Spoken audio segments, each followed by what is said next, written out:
Hey guys, here we are again with another installment of the Canary Caper by Ron Roy from the A to Z Mysteries.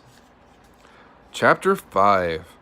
That night, a thunderstorm sent the kids running from their tents into their houses. It was still raining the next day, so they decided to play Monopoly at Dink's house. Ruth Rose, it's your turn, Josh said. I know. I can't concentrate. Tiger is out there in the rain, she said, staring out of Dink's window. Dink and Josh just looked at each other. If Fred Little didn't take the pets, then who could it be? Ruth Rose asked. She came and plopped herself down at the Monopoly board. Dink thought a moment. If we could figure out why someone was stealing animals, maybe we could figure out who was doing it, he said. Ruth Rose picked up her stack of Monopoly cash. I still think it's for money, she said. When people get kidnapped, it's usually for ransom money, right? The boys nodded. But no one who's lost a pet has gotten a ransom note. Not yet, anyway. Ruth Rose tossed her play money onto the table. I'm going home. Mom put an ad in the paper, and I want to be there if someone calls about Tiger. The two boys watched her put on her coat and head out into the rain. I've never seen her act so mopey, Josh said, after the door closed. She doesn't even argue with me anymore. Yeah, and have you noticed she's not wearing one color either? Dink pointed out. I hope Tiger comes home soon. That night, the rain cleared up, so Dink and Josh slept out in the tent again. The next morning, Ruth Rose woke them up. She was wearing cut-off jeans and an old t-shirt. Her untied sweater laces were muddy from dragging. Sneaker laces. Sorry, not sweater. That makes more sense. Her shoe laces were untied. Read this, guys, she said, and she shoved the Sunday Morning Gazette under Dink's nose. One paragraph was circled in red crayon. Dink and Josh stumbled out of the tent and sat at the picnic table. The paragraph was under local area crimes. Dink scanned it quickly and then read it out loud. 2 Green Lawn homes were burglarized last night. Officer Charles Fallon has reported. The homes of Mr. and Mrs. Michael Perdue and Mr. and Mrs. Harvey Gwynn were entered by persons unknown. Several items of value were taken.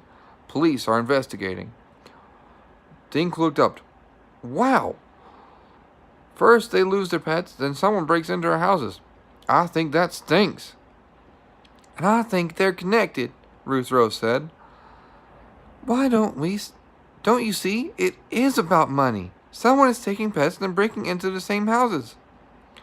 But why would someone need to steal a pet before robbing a house? Dink asked. And not only that, but what about you and Mrs. Davis? Josh added. Your pets disappeared, but your houses weren't broken into. He's right, Ruth Rose. Why 2 houses and not all 4? Ruth Rose frowned at Dink and Josh. I don't know, she said. We should try and find out. Let's go see the Perdues and Gwynns again, and maybe the burglars left some clues. They hurried over to Thistle Court and rang the bell. Mr. Gwynn came to the door in his bathrobe. Oh, hi, kids. Mrs. Gwynn told me you stopped by Friday. Guess what? Yesterday afternoon, someone found our parrot and returned him. Ruth Rose stared at Mr. Gwynn. Archie was returned yesterday. To celebrate, I took the family out for dinner and a movie. But when we got back home, we discovered that we'd been robbed. The rats took my coin collection. I'm sorry to hear that, Dink said. May I ask who returned your parrot? A nice young woman. She said she caught Archie eating seeds under her bird feeder, said Mr. Gwynn. Did you invite her into your house? Ruth Rose asked. Before he could answer, Dink blurted out, Did she see your coin collection? Mr. Gwynn's mouth dropped open. Are you suggesting? Oh my, you could be right. The collection was in the living room where we sat and talked. Do you think she came back and stole it? Dink, Josh, and Ruth Rose looked at one another. Ruth Rose had her. I told you so. Look on her face. It sure seems that way, Mr. Gwynn, Dink said. The kids thanked Mr. Gwynn, then raced all the way to the Purdue's house, out of breath. Ruth Rose rang the doorbell. Mrs. Purdue came to the door. Hi, gang, what's up? She said.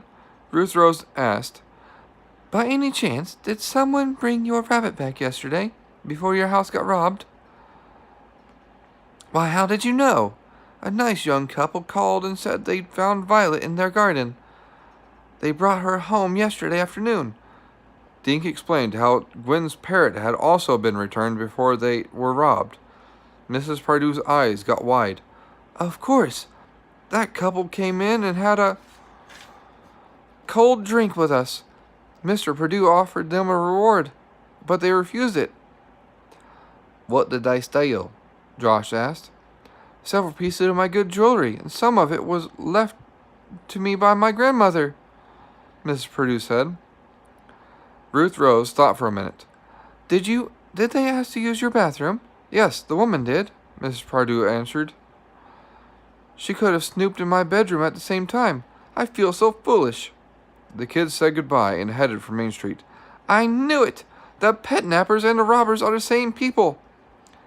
Boy, what a dirty scam, Josh said. You steal someone's pet, return it to get a guided tour of the place, then you come back later to take what you liked. Talk about a double whammy, Dink said, shaking his head. I think it's going to be a triple whammy, Ruth Rose said. What about Mrs. Davis? What about her? She hasn't. Oh my gosh. That's right. I'll bet Mrs. Davis's house is next, said Ruth Rose. Well, that's where I'm going to stop for today, guys. Hope you enjoyed that as much as I did. It's definitely getting interesting now. I think we only got 2 or 3 chapters left. See what happens next time.